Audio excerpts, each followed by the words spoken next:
안녕하세요. 비탐성 빛의 교회와 함께하는 성경 공부에 오신 우리 빛의 교회 성도님들을 환영합니다. 오늘 금요일인데요. 기도로 오늘 비탐성 시작하도록 하겠습니다. 좋으신 하나님 감사합니다. 이번 한 주도 주님께서 저희들을 지켜주시고 보호하여 주시며 또 오늘도 저희를 주님의 말씀 앞으로 불러주셔서 하나님께서 누구이신지 또 우리의 삶 가운데 어떻게 주님을 더욱더 닮아갈 수 있는지를 발견할 수 있는 시간을 주셔서 감사를 드립니다. 특별히 우리 함께 공부하는 이 시간을 통하여서 우리의 삶에 있어서 가장 복된 것은 무엇인지 발견할 수 있는 시간이 될 수 있도록 주님 도와주옵소서. 감사를 드리며 예수님의 이름으로 기도했습니다. 아멘. 네, 오늘 저희가 함께 살펴볼 공부할 말씀은 시편 84편의 말씀인데요. 오늘 본문의 표제어를 보게 되면 고라 자손의 시 지휘자를 따라 부르는 노래라고 되어 있습니다. 그럼 오늘 시편의 저자는 고라 자손일 텐데요. 고라 자손은 누구일까요? 민수기 16장을 보면 고라라는 사람이 등장을 하는데요. 이 고라와 그의 자손들은 모세 시대 때의 성막에서 봉사를 했던 사람들이었습니다. 하지만 그들은 더 높은 지위를 바랬고 모세에게 반역을 하게 됐고 그로 인하여서 하나님에게 벌을 받은 자손들입니다. 그리고 오늘 본문은 다윗의 시대를 배경으로 하고 있기 때문에 오늘 저자인 고라 자손들 중 한 사람이 바로 다윗과 더불어 도피길에 올랐을 것으로 추측할 수가 있습니다. 이렇게 오늘 본문의 저자인 고라 자손, 성막에서 하나님을 섬겼던 고라 자손의 심정을 가지고 오늘 본문을 함께 공부해 보면 좋을 것 같습니다. 오늘 본문 1절부터 살펴보도록 하겠습니다. 1절부터 4절입니다. 만군의 주님, 주님이 계신 곳이 얼마나 사랑스러운지요. 내 영혼이 주님의 궁전뜰을 그리워하고 사모합니다. 내 마음도 이 몸도 살아계신 하나님께 기쁨의 노래를 부릅니다. 만군의 주님, 나의 왕, 나의 하나님, 참새도 주님의 제단 곁에서 제 집을 짓고 제비도 새끼칠 보금자리를 얻습니다. 주님의 집에 사는 사람들은 복됩니다. 그들은 영원토록 주님을 찬양합니다. 셀라. 네, 오늘 본문에 하나님을 만군의 주님으로 표현하면서 하나님께서는 하늘과 땅의 모든 것을 다스리시는 분이라는 것을 이야기하고 있습니다. 그리고 이어서 주님이 계신 곳은 바로 오늘 본문 2절에 등장하는 주님의 궁전뜰을 이야기하고 있는 것입니다. 궁전뜰을 이야기한 이유는 그 당시 평범한 이스라엘 사람들은 성전 건물 안에 제대로 들어갈 수 없었지만 뜰에서 하나님을 예배할 수 있었기 때문에 이렇게 궁전뜰을 이야기하고 있는 것입니다. 그리고 시편 저자가 사랑스러워하고 그리워하고 있는 것은 주님의 궁전뜰이라는 그 공간을 의미하는 것이 아니라 주님과 함께하는 것 그 자체를 의미하고 있는 것입니다. 그래서 주님이 함께하신 그곳을 그리워했던 것이죠.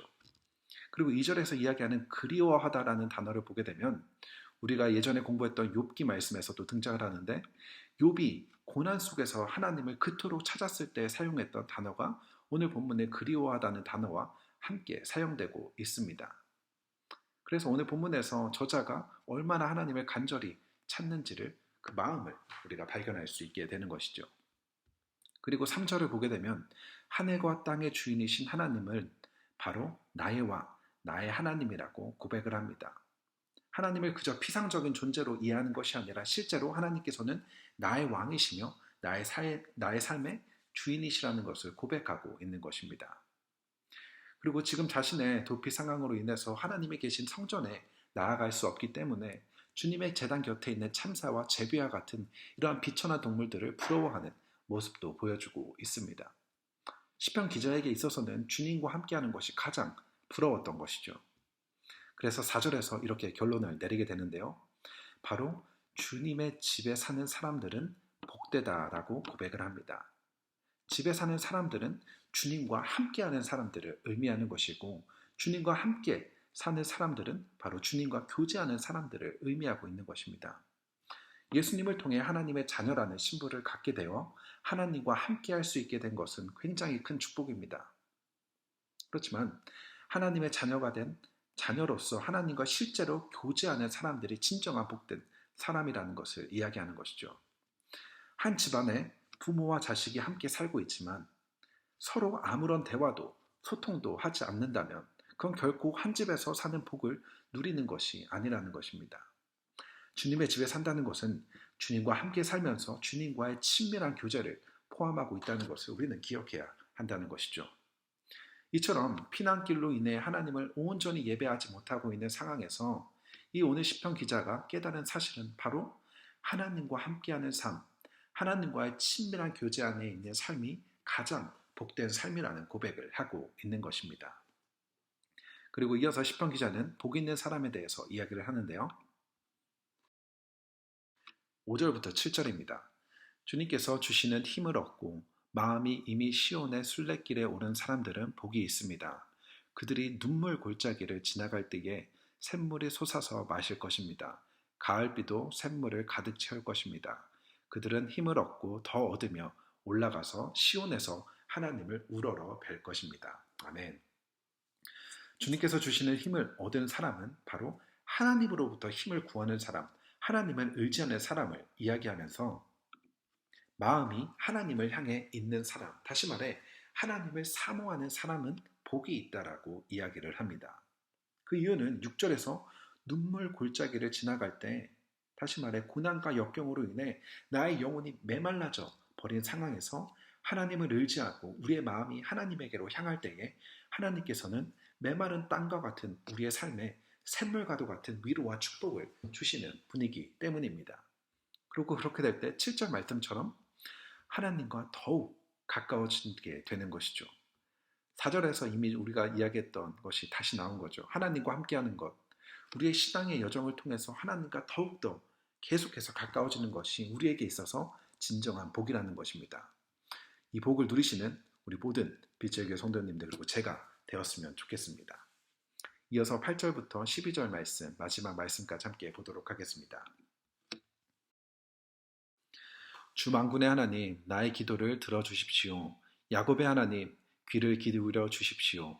우리의 방패이신 하나님, 주님께서 기름을 부어주신 사람을 돌보아 주십시오.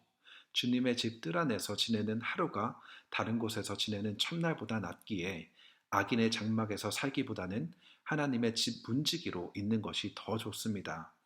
주 하나님은 태양과 방패이시기에 주님께서는 은혜와 영예를 내려주시며 정직한 사람에게 좋은 것을 아낌없이 내려주십니다. 만군의 주님, 주님을 신뢰하는 사람에게 복이 있습니다. 아멘. 오늘 시편에서 저는 다시 한번 하나님을 주 만군의 하나님이라고 고백을 합니다. 그리고 이어서 야곱의 하나님이라고 고백을 하면서 하나님께서 야곱에게 하셨던 약속을 지키시는 언약의 하나님이라는 것을 고백하면서 자신의 기도를 들어주시고 귀를 기울여 달라고 간구하고 있는 모습을 볼 수가 있습니다. 그리고 9절에서 하나님을 우리의 방패라고 고백하므로 자신을 지켜주시고 돌보아 주시는 분이 바로 하나님이라는 것을 고백하고 있는 것이죠. 그리고 이어서 이야기하고 있는 기름 부음 받은 사람은 누구일까요?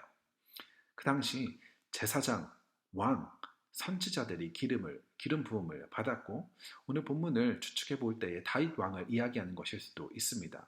하지만 하나님께서 선택하신 사람이라는 것은 오늘 본문에서는 등장하지 않지만 고린도후서 1장 21절과 22절에서 우리를 너희와 함께 그리스도 안에서 굳건하게 하시고 우리에게 기름을 부어주신 이는 하나님이시니 그가 또한 우리에게 인치시고 보증으로 우리 마음에 성령을 주셨느니라 라고 기록이 되어 있습니다. 그렇기 때문에 우리 역시 하나님의 자녀로 기름 부음받은 하나님의 자녀로 부음받은 사람들이라는 것이죠. 그렇기 때문에 우리 역시 하나님의 돌보심 아래 있다는 것입니다. 이 사실이 우리에게 큰 위로가 되었으면 좋겠는데요. 그리고 10절 말씀을 보게 되면 서로 대조되는 단어들이 등장을 하게 되는데요. 주님의 집 뜰 안에서 하루, 그리고 다른 곳에서의 첫날, 또 악인의 장막과 하나님의 집 문지기가 등장을 합니다. 이 말은 하나님을 떠나서 세상의 부귀와 영화를 누리는 것보다 세상 사람들이 보기에는 미천하고 보잘것없어 보이는 문지기라고 할지라도 하나님과 함께하고 하나님을 섬기는 것이 가장 행복하다라는 것을 고백하고 있는 것입니다. 이 구절을 통해서 우리는 우리의 가치가 어디에 두고 있는지를 돌아보게 된다는 것이죠. 과연 나는 하나님과 가까이 하는 것에 관심이 있는지 아니면 하나님과 좀 멀어진다 하더라도 세상의 부와 영화를 누리는 것에 더 관심이 있는지 우리는 우리 스스로를 점검해 볼 필요가 있다는 것입니다. 물론 오늘 본문의 구절처럼 이렇게 고백하는 것은 정말 쉬운 일은 아니지만 그럼에도 우리의 영혼을 향해 계속해서 이러한 고백을 해야 한다는 것이죠. 이 세상의 그 무엇보다 주님과 함께함이 우리에게 가장 큰 복입니다. 라고요. 이러한 고백이 우리의 삶에서 계속돼서 고백되어지기를 바랍니다. 이어서 11절에서 하나님을 태양과 방패라고 표현을 하고 있습니다. 특별히 태양은 우리에게 빛과 따뜻함을 주는 존재죠. 우리뿐만이 아니라 지구에 있는 모든 존재는 태양이 없이는 살 수가 없습니다. 태양이 주는 빛과 열을 통해서만 살 수 있다는 것이죠. 이처럼 하나님을 태양으로 비유하며 하나님께서는 우리에게 꼭 필요한 은혜와 영예 그리고 좋은 것을 아낌없이 내려주시는 분이라는 것을 알 수가 있습니다. 그리고 이러한 축복을 정직한 사람에게 주신다라고 이야기를 하고 있는데요. 그렇다면 본문에서 이야기하는 정직한 사람은 누구일까요? 정직한이라는 단어의 원어의 뜻을 보게 되면 완전하다라는 뜻을 가진 탐함에서 파생된 말입니다. 하지만 우리 모두는 죄로 인해 결코 하나님 앞에서 정직한 완전한 사람이 될 수가 없습니다. 그럼에도 예수님을 통해 우리는 의롭다함을 얻게 되었습니다. 우리의 행위로 된 것이 아니라 전적으로 하나님의 은혜로 된 것이죠. 그렇게 의롭게 된 우리에게 하나님의 자녀가 되는 권세를 주시고 또 오늘 본문에서 이야기하는 축복들 또한 허락해 주셨다는 것입니다. 그리고 마지막 12절 말씀에서 주님을 신뢰하는 사람에게 복이 있음을 고백하고 있습니다. 오늘 우리가 함께 시편 84편의 말씀을 통해서 우리는 하나님 없이 세상의 모든 것을 누리는 것보다 주님과 함께하는 삶이 훨씬 더 복된 삶이라는 것을 배우게 되었는데요. 나의 사랑하는 남편과 아내를 생각해보면 물론 1년에 365일 중 하루 정도는 좀 떨어져 있는 것도 좋지만 나의 사랑하는 남편과 아내 없이 누리는 삶이 그리고 우리가 사랑하는 우리의 자녀가 없이 누리는 호사가 우리에게 무슨 의미가 있겠습니까? 이처럼 하나님 없이 누리는 세상은 우리에게 아무 의미가 없다는 것이죠. 하나님과 매일 동행하며 살아가는 우리의 삶이 가장 복된 삶이라는 것을 기억하는 오늘이 되었으면 좋겠습니다. 오늘 배운 말씀을 가지고 이렇게 기도했으면 좋겠는데요. 자유롭게 오늘 본문의 말씀을 통해서 나의 기도를 찾으셔도 되고요. 필요하시다면 이 기도의 제목을 함께 라이프팀 안에서 나누어 보셔도 좋을 것 같습니다. 오늘 같이 이 기도의 제목으로 기도하고 오늘 비탐성 마치도록 하겠습니다. 하나님, 우리의 삶에 있어서 주님과 동행하는 삶이 가장 복된 삶이라는 것을 기억하기를 원합니다. 우리의 마음을 세상의 것들에게 빼앗기지 않고 늘 우리의 마음이 하나님에게로 향해 있을 수 있도록 우리의 마음을 지켜주세요. 예수님의 이름으로 기도합니다. 아멘.